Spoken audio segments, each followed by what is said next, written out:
ان کو اکاموڈیٹ کیا جائے، ان کے ساتھ شادی کی جائے۔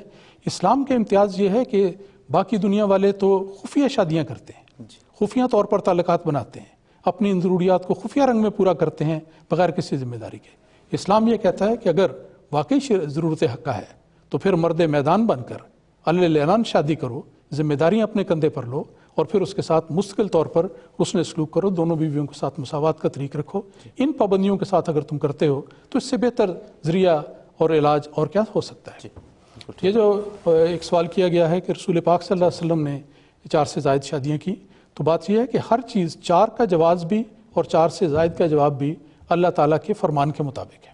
قرآن مجید میں اس بات کا ذکر ملتا ہے کہ جہاں پر رسولی طور پر مومنین کے لیے وہ بھی 4 ضروری نہیں ہے، 1 کے بجائے 2 بھی کو کر سکتا ہے، 3 بھی کر سکتا ہے، 4 آخری حد ہے، تو 4 آخری حد بیان کی گئی ہے عمومی رنگ میں۔ نبی پاک صلی اللہ علیہ وسلم کے لیے اجازت دی گئی، اور یہ اللہ تعالیٰ اجازت دینے والا ہے، جس نے 4 کی اجازت دی اس نے زائد کی اجازت دی ہے، تو اس پر اعتراض کی تو کوئی بات نہیں ہے۔ اور حضرت صلی اللہ علیہ وسلم کی شادیاں تو ایک ایسا عجیب نظارہ ہمارے سامنے پیش کرتی ہیں کہ جس میں جسمانی لذت اور اس قسم کے خیالات کا تو کوئی تصور بھی نہیں پایا جاتا۔ آپ نے پہلی شادی کی، اس کے بعد دوسری شادی 55 سال کی عمر میں جا کے کی، تو دیکھیں سارا جوانی کا زمانہ گزر گیا، آپ نے کوئی دوسری شادی نہیں کی۔ اس کے اور مسائل بھی تھے، ان کی خاطر آپ نے کی، بیوگان سے کی اور متعلقہ خواتین سے کی۔ تو ان سارے مختلف طبقات کو سہارا دینے کے لیے، ان کو آپس میں قریب لانے کے لیے، پیغام حق پہنچانے کے لیے، ان کی تربیت کرنے کے لیے بے شمار اعلیٰ مسالے تھے جن کی خاطر نبی اکرم صلی اللہ علیہ وسلم کو اجازت دی گئی، اور یہ قرآن مجید میں مذکور اللہ تعالیٰ کی اجازت کے عین مطابق تھا۔ جی بہت بہت شکریہ محترم مولانا طالب مجیب راشد صاحب۔